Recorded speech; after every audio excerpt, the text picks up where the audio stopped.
Girl, look, between every trigger and reaction, there is a gap.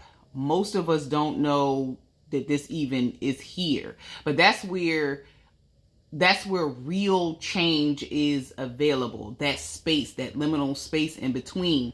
But what we have to do is we have to widen that gap. So it might be something very small, because if you think about it, like a trigger and the reaction, the time in between the reaction, between the trigger and the reaction, it seems very quick. It seems very like it's instant, that like they're happening at the same time, but it's not true. There is a space in between. It's most of the time, like I call it the uncertainty gap, but the uncertainty gap is where real change is available, meaning you just have to widen the gap. You have to make it from a small gap and turn it into a doorway.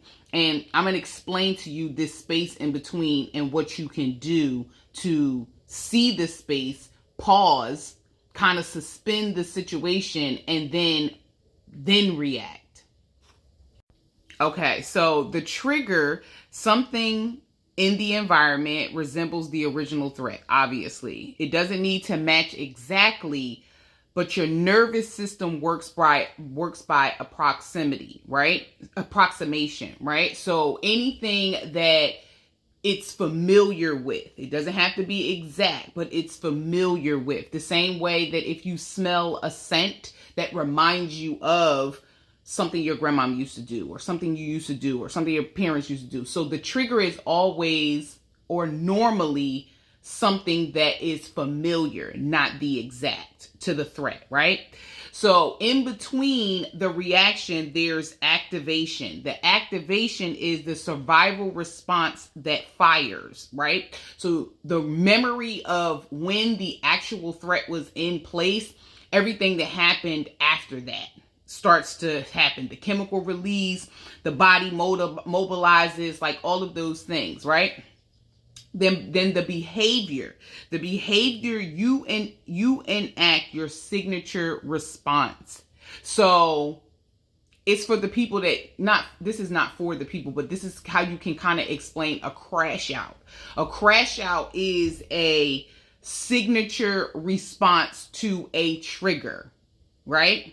So it could be somebody cheated on you years ago and you paid attention to the pattern of what cheating looks like. So even if something similar or like similar or familiar of that particular thing, you react in the same way, and then you become a serial crash out, right? So you don't have to do that. There's a moment in time, because most of us have lost the ability to think the in between. We go from this to this, 0 to 100 real quick, right? With thoughts that are already programmed into us. And then those thoughts, those things, that signature response creates the behavior that we have. So now is when you decide that everything requires a pause. Everything requires some pondering. Everything requires some questions, right? So the question is this what I think it is? Or what I think it is that even real anymore?